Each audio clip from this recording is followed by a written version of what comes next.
Hi, welcome to the Unfiltered Podcast Feed. Today, we're plunging into one of the most volatile, really complex geopolitical flashpoints of our time, Yeah, the escalating conflict between Iran and Israel. it's definitely up there. A critical situation. It is a relationship that has just dramatically flipped. I mean, from covert allies, believe it or not, to nations pretty much standing on the precipice of regional war. It's an incredible transformation, yeah. We'll trace its journey, from those secret dealings through this long shadow war of proxies and targeted strikes.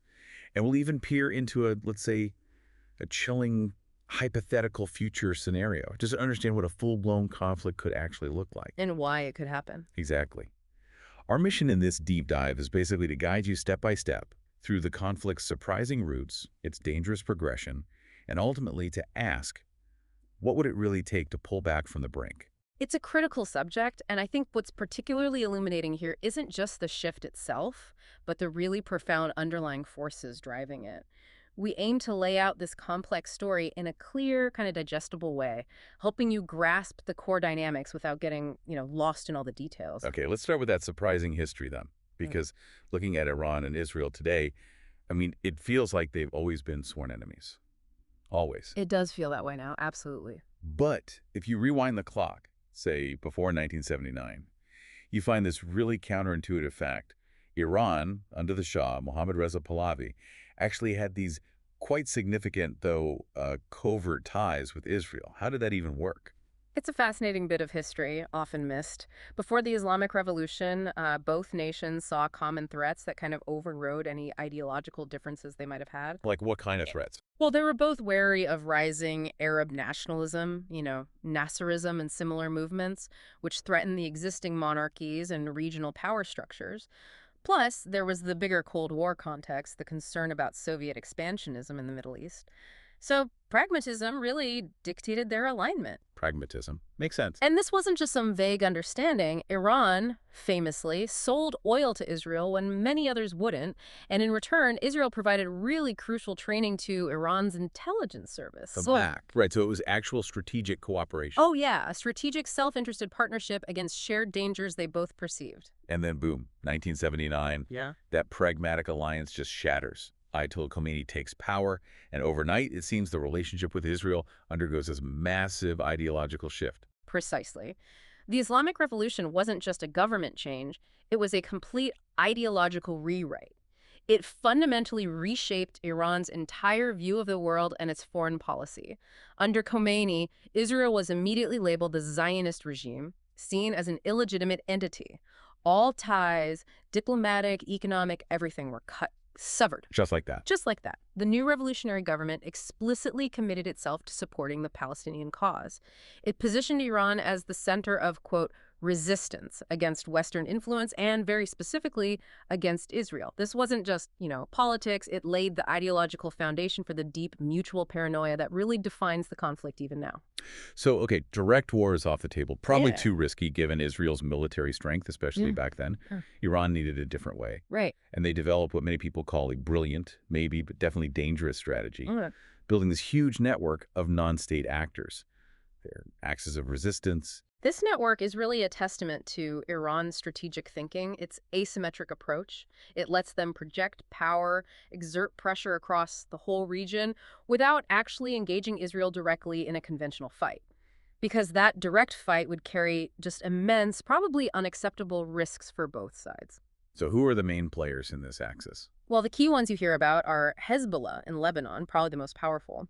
Then there's Hamas and Islamic Jihad in Palestine.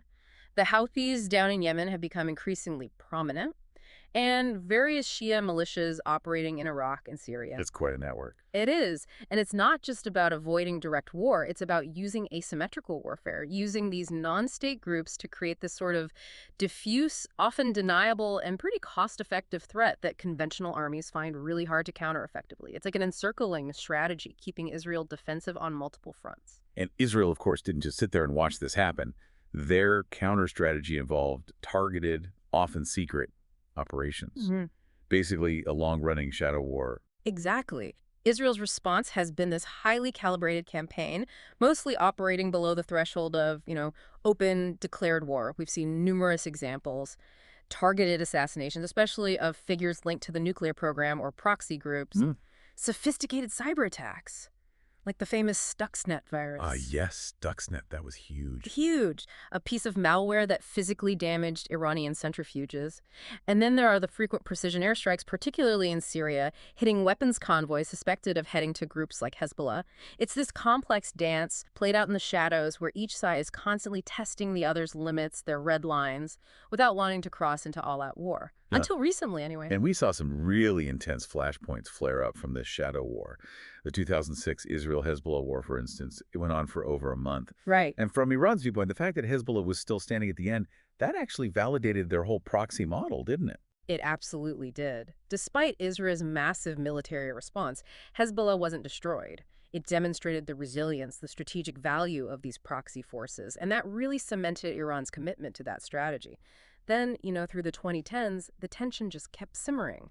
More incidents, those killings of Iranian scientists we mentioned, repeated cyber attacks hitting their nuclear infrastructure. But the crucial thing to note, I think, is that despite all this escalation, both sides consistently pulled back from the brink of open state-on-state warfare. That unspoken rule, though, really started to fray in the 2020s, dramatically. Yeah, the 2020s seem to have ushered in a new phase. Much more direct, much more dangerous. Let's jump forward to October 2023. Hamas launches that massive, unprecedented assault on Israel. Right, and while Iran publicly denied, direct involvement in planning that specific attack, they were very quick to praise it, which signaled their ideological alignment, their support. And that just sent regional tensions skyrocketing. Instantly. It led to Israel's major military operations in Gaza, of course, but also a big increase in exchanges of fire across the border with Lebanon involving Hezbollah and increased activity in Syria. It basically lit a fuse across the region. Then, April 2024, things take a really unprecedented turn. An Israeli airstrike hits an Iranian consulate building in Damascus, kills several top commanders from Iran's Revolutionary Guard Corps, the IRGC. That strike was a major escalation, targeting not just an official diplomatic building, which is usually off limits, but also very high-ranking IRGC figures. And Iran's response? Equally unprecedented. Right. For the first time ever, Iran launched a direct attack from its own soil against Israel, over 300 drones and missiles. 300, wow. Yeah. Now, the vast majority were intercepted, thanks to Israel's defenses and help from allies like the U.S., UK, Jordan. But the threshold was crossed. Undeniably, a red line was crossed, a direct state-to-state military attack. It was the thing people had feared for decades, and it signaled that the old rules of engagement, they were changing. Or maybe gone. And it didn't stop there. By October 2024, the region just felt like it was teetering, truly on the edge. Continued missile attacks, Israel kept hitting Iranian positions, especially in Lebanon and Syria. It was clear the situation was just moving closer and closer to a full-blown war. The sort of careful calibration of the shadow war seemed to be giving way to more aggressive, more overt exchanges. A really dangerous path. Indeed. And this dangerous trajectory seemed to be leading towards what many analysts feared was an almost inevitable, though tragic, outcome. Which brings us to this hypothetical scenario we mentioned. It's a thought experiment, really, to illustrate just how grim the culmination of these trends could be. Let's imagine projecting forward June 2025. The moment a full-scale conflict becomes reality. On June 13th and 14th, in this scenario, Israel launches Operation Rising Lion. What was that? In this simulated escalation, Operation Rising Lion would involve, say, dozens of Israeli fighter jets flying deep into Iran, striking Iran's most critical nuclear facilities, specifically targeting places like Fordo, Isfahan, Natanz. The main sites. The main ones. The objective, clearly, is to fundamentally set back Iran's nuclear capabilities, causing significant damage to the core components of their program. And Iran's response in this imagined future? Swift and severe, presumably. Oh, absolutely. From June 15th to 22nd, you'd imagine a barrage of Iranian missile and drone strikes, maybe more advanced than before, reaching Israeli cities, Tel Aviv, Haifa, Jerusalem, causing, tragically, a real rise in civilian casualties. And Israel's response? Forceful counterstrikes, intense bombing campaigns against Iranian military sites, command centers, possibly infrastructure. A devastating cycle kicks in. And it spirals. It spirals. The direct targeting of civilian areas by Iran, Israel's hard counterstrikes. It Either. just escalates. And then let's say June 22nd in the simulation, the U.S. gets drawn in more directly. How so? Maybe U.S. stealth bombers strike Iranian missile depots, trying to degrade their launch capability. A clear signal of support for Israel, but also a massive expansion of the conflict. And Iran's reaction to U.S. involvement. Retaliation. Striking U.S. bases in the region, perhaps in Qatar, maybe Iraq. Suddenly, it's not just Iran versus Israel. It involves the U.S. directly. Then, on June 24th in this scenario, former U.S. President Trump announces a ceasefire. But even that doesn't stop it. That announcement, while maybe offering a brief hope in our scenario, proves fragile. The missiles keep flying. Why? Because both sides are trapped. They refuse to stand down first. Each demands the other stops firing unilaterally. A stalemate. A deadly stalemate. So in this grim projection, you're at day 12 of a war with no clear end in sight, just stuck in this destructive loop. So why does this hypothetical future feel so plausible? When we look at this conflict, it's easy to just think, oh, it's about land or borders. Yeah. But it's obviously much, much deeper. Much deeper. It seems like it's driven by these core pillars. Maybe existential threats, regional domination, and just deep, entrenched mistrust. Absolutely. Let's break those down. First, existential threats. The big one is nuclear weapons. Iran is enriching uranium, getting alarmingly close to weapons-grade levels. Which Israel sees as an existential threat. Israel has said for decades, unequivocally, it will not allow Iran to get a nuclear bomb. That sets a very clear, very dangerous red line. Okay, second pillar, regional domination. Yeah, this is about power and influence. Iran aspires to lead this kind of anti-Western bloc across the Middle East, challenging the existing order, expanding its sphere of influence through its proxies and allies. Versus Israel's goal? Israel wants to dismantle, or at least severely weaken, Iran's regional network. Those proxies, the axis of resistance, they see it as a direct threat encircling them, undermining their security and stability. And third, underpinning it all, entrenched mistrust. This is huge. Iran views Israel as basically a Western implant, a tool of the U.S., constantly working to undermine its revolution and its Islamic system. And Israel's view of Iran. They see Iran's revolutionary ideology, its stated goal of eliminating the Zionist regime, as a fundamental existential threat to their very existence.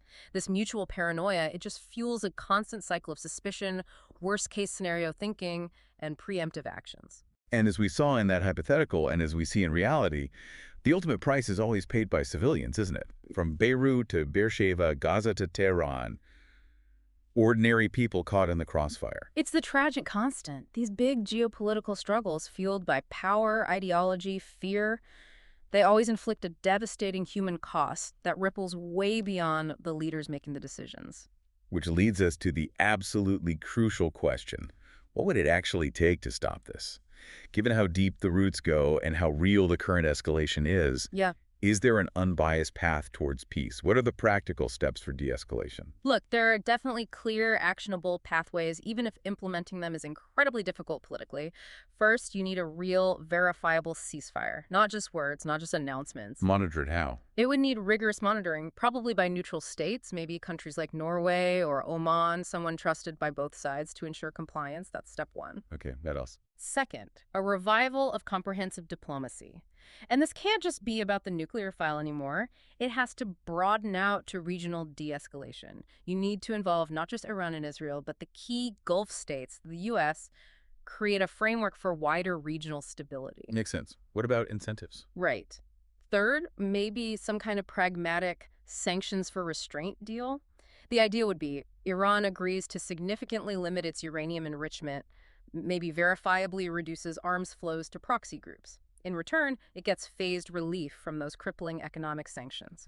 A tangible quid pro quo. Okay, what about Israel's side? Fourth, you need Israeli restraint.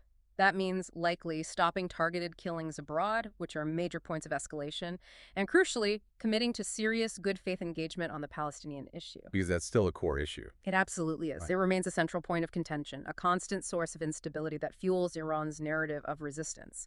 You can't ignore it. Are there broader regional structures needed? Yes, fifth point. Establishing a regional security forum. Think of it like a Middle East version of the Helsinki Accords from the Cold War.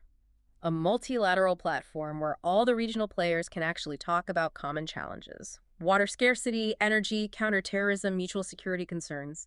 Build trust slowly over time. And one last thing. Finally, maybe simpler but vital, an emergency hotline, direct, immediate communication channels between military and political leaders on both sides, just to prevent accidental escalation, misunderstandings in moments of crisis. These aren't easy fixes, none of them are, but they are tangible pathways away from the brink. What a deep dive this has been. It really hammers home that this Iran-Israel conflict, it's not some ancient religious feud going back centuries. No, it's not. It's a modern geopolitical struggle, forged by revolution, shifting alliances, clashing ideologies, and just layers upon layers of deep-seated mistrust.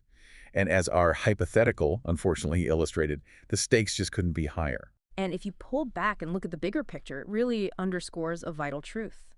War isn't inevitable. It isn't destiny. These escalations, even the really scary ones, they come from choices, decisions made by leaders. No, it's definitely not destiny. The tools for peace, diplomacy, actual dialogue, regional cooperation, they're still there. They are still available. If the leaders involved can find the courage, the political will, the foresight to actually pick them up and use them, even when it feels completely impossible politically, that's really something to think about beyond this deep dive itself. Thanks for joining the Unfiltered Podcast Feed. Thank you, and we'll see you in our next podcast.